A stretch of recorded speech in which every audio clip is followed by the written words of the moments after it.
સુરતે કેન્દ્રીય ગૃહમંત્રી અમિત શાહ લાઈવ આવી રહ્યા છે, તો સીધા જઈશું ત્યાં લાઈવ। है सभी सहकारी इकाइयों ने करना चाहिए और किसानों की आय बढ़ाने के लिए सहकारी इकाइयों ने आगे आना पड़े। मित्रों, मोदी जी ने 5 जून 2021 को पर्यावरण दिवस पर इथेनॉल सम्मिश्रण के कार्यक्रम की एक एक्सपर्ट कमेटी की रिपोर्ट जारी की। वो एक्सपर्ट कमेटी ने 2030 तक 20% इथेनॉल सम्मिश्रित करने का लक्ष्य रखा था। मतलब भारत के पेट्रोल और डीजल की खपत का 20% इथेनॉल बनाकर हम ब्लेंडिंग करेंगे। ये लक्ष्य 2030 का रखा था। इसके अंदर गन्ना, मक्का, टूटे चावल और किसी भी खाद्यान्न का बचा हुआ कचरा इसके लिए उत्पादित होता है। मगर मोदी जी ने 20% के साथ साथ 10% का लक्ष्य भी रखा था कि नवंबर 2022 के पहले हम 10% ब्लेंडिंग कर देंगे। मित्रों, आज मैं आपको कहने आया हूं, मैं सितंबर में आया हूं आपके सामने। अभी से 5 माह पहले ही भारत ने 10% इथेनॉल के ब्लेंडिंग के लक्ष्य को सिद्ध कर दिया है। न केवल 10% को सिद्ध किया है, इसके साथ साथ 20% का लक्ष्य जो 2030 का रखा था, इसको प्रीपोन्ड कर 2025 तक 20% इथेनॉल हम डालेंगे। एक प्रकार से 10% के सम्मिलन से, सम्मिश्रण करने से लगभग 46,000 करोड़ रुपए का इंपोर्ट कम हुआ है। मित्रों, अर्थशास्त्री देखते हैं कि 46,000 करोड़ 46,000 करोड़ रुपीस का इंपोर्ट हमें कम किया है। तो उनका देखने का नजरिया है, सही भी है। विदेशी मुद्रा भंडार समृद्ध हुआ है। मेरे जैसे कोऑपरेटिव कार्यकर्ता देखते हैं कि 46,000 करोड़ रुपए का इंपोर्ट तो कम हुआ है, परंतु 46,000 करोड़ रुपया देश के किसानों की आय बढ़ी है, क्योंकि इथेनॉल का पैसा किसान के पास ही जाता है। मित्रों, जैव इथेनॉल अनाज और मोलासिस से निर्मित होता है, पौधों से प्राप्त होता है और प्रकाश संश्लेषण की प्रक्रिया को जो लोग जानते हैं, तो प्रकाश संश्लेषण करने वक्त कार्बन डाइऑक्साइड नाम की जहरीली गैस जो पौधे शोष लेते हैं वातावरण से, इससे लगभग ये 10% सम्मिश्रण करने से 27 लाख टन कार्बन की उत्सर्जन कम हुआ है और 27 लाख टन कार्बन डाइऑक्साइड का शोषण हुआ है। ये दोनों ओर से हमारा पर्यावरण का शुद्धिकरण हुआ है। मोदी जी जब जिस दिन 20% का सम्मिश्रण का लक्ष्य प्राप्त कर देंगे, इस वक्त ये सारे आंकड़े 2 गुना हो जाएंगे। मित्रों, बहुआयामी, बहुउपयोगी और अनेक विविध तरीके से किसान को फायदा करने वाला ये प्रोजेक्ट आज क्रिप्को ने शुरू किया है। मित्रों, इथेनॉल ब्लेंडिंग पर हम लगभग 25-26 तक 20% मिश्रण करेंगे। इसके लिए कई सारे नीतिगत फैसले मोदी जी ने कोरोना काल के दरमियान लिए। जीएसटी को 18% से बढ़ाकर 5% करने का काम भारतीय जनता पार्टी की नरेंद्र मोदी सरकार ने किया। आकर्षक ब्याज अनुदान योजना भी, जो लोग इथेनॉल के कारखाने लगाएंगे उसको 6 वर्ष की अवधि में 50% ब्याज भारत सरकार बैंकों को चुकाएगी। इतना आकर्षक फायदा नरेंद्र मोदी सरकार ने किया है। पर्यावरण की मंजूरी को एक सर्कुलर से ही देने का काम कर दिया, क्योंकि पर्यावरण की क्या मंजूरी लेनी है, इससे ज्यादा पर्यावरण की सुरक्षा करने वाला कोई कार्यक्रम हो ही नहीं सकता।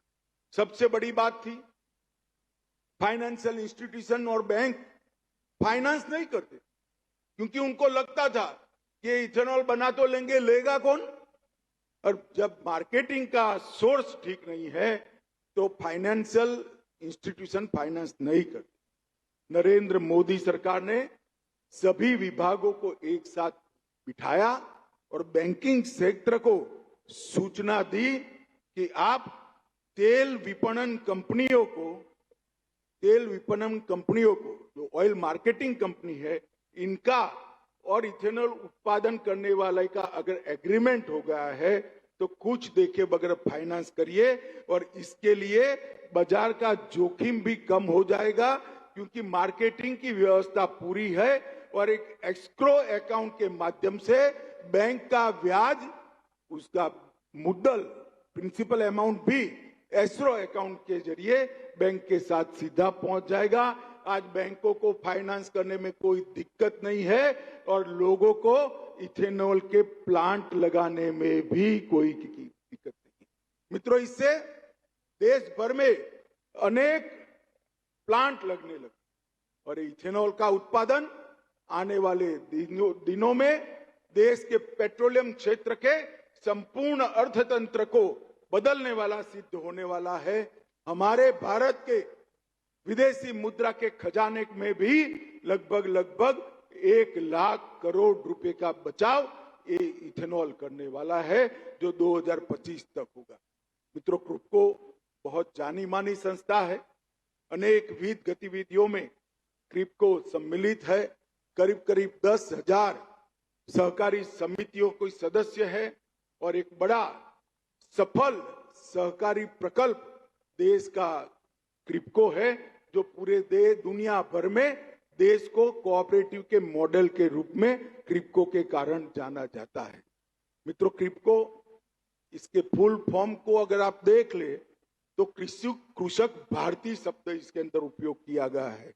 मैं क्रिप्को को 7 अर्थ में कृषक भारती शब्द सोच समझकर उपयोग किया है क्योंकि क्रिप्को भारत के किसानों का प्रतिनिधित्व ही करती है। हजीरा और शाहजहांपुर में 2 मेगा उर्वरक प्लांट लगाए हैं जहां एक में आज हम बैठे हैं। लगभग 34 लाख मैट्रिक टन यूरिया प्रति साल ये उत्पादन करते हैं और लगभग भारत की कुल बिक्री का ये 10% है। इसके साथ साथ डीएपी, एनपीके, यूरिया सभी चीजों का उत्पादन करते हैं। अब इसके साथ साथ क्रिप्को ने एक स्पेशल पर्पस व्हीकल बनाया है, Kribhco agri business private limited, जो किसानों के फल और सब्जियों को प्रोसेस कर निर्यात कराकर किसानों की आय में वृद्धि करने का प्रयास करेगा। अगर कृषि के क्षेत्र में विशेषकर सब्जी और फल के प्रसंस्करण में क्रिप्को जितनी स्पीड बढ़ाएगा इतना देश के किसानों का फायदा होगा। और इसके साथ साथ अच्छे बीजों पर संशोधन करने के लिए, उनको संरक्षित और संवर्धित करने के लिए 12 अत्याधुनिक प्रसंस्करण इकाइयां उन्होंने स्थापित की है जो 1.90 लाख क्विंटल प्रमाणित बीज पूरा करने का काम करती है।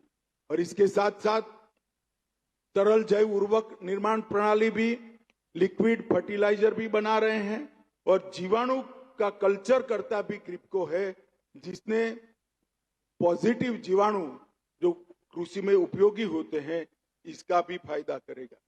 मित्रों, सहकारिता मंत्रालय ने मोदी जी के नेतृत्व में अनेक विविध नए कदम उठाने का तय किया है।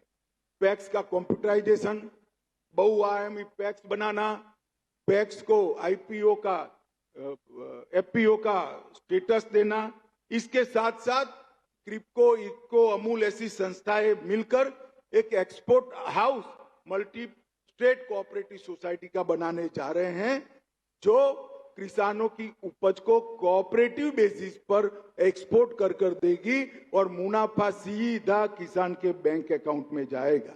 इसके साथ साथ बीज संशोधन के लिए भी एक मल्टी स्टेट कोऑपरेटिव सोसाइटी हम बनाने जा रहे हैं और ऑर्गेनिक प्रोडक्ट के, ऑर्गेनिक खेत के सर्टिफिकेशन के लिए और ऑर्गेनिक प्रोडक्ट के मार्केटिंग के लिए भी एक बहुराज्यीय सहकारी समिति हम बनाने जा रहे हैं जिसमें क्रिप्को का भी हमें सहयोग मिलेगा।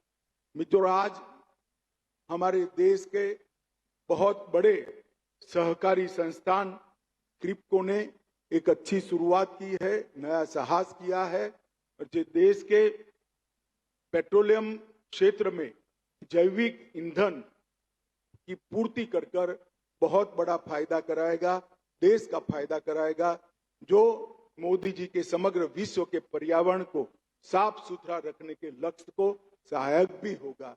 मैं आज क्रिप्को के चेयरमैन और उनकी पूरी टीम को बहुत बहुत बधाई देना चाहता हूं और समग्र आए हुए सहकारी क्षेत्र के भाइयों बहनों और किसानों का भी बहुत बहुत साधुवाद कर कर मेरी बात को समाप्त करता हूं। वंदे मातरम।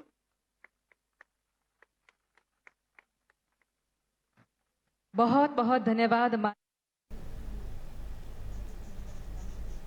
તો કેન્દ્રીય ગૃહમંત્રી અમિત શાહે ખાતમુહૂર્ત કર્યું છે। જે પ્રકારે વાત કરી કે સુરતમાં બાયોઇથેનોલ પ્રોજેક્ટનું ખાતમુહૂર્ત કરવામાં આવ્યું હતું। તો કુંભકોના બાયોઇથેનોલ પ્રોજેક્ટનું ખાતમુહૂર્ત અમિત શાહ દ્વારા કરવામાં આવ્યું હતું। તો ગૃહમંત્રી અમિત શાહ વાત કરીએ તો ખાતમુહૂર્ત કાર્યક્રમમાં હાજરી આપે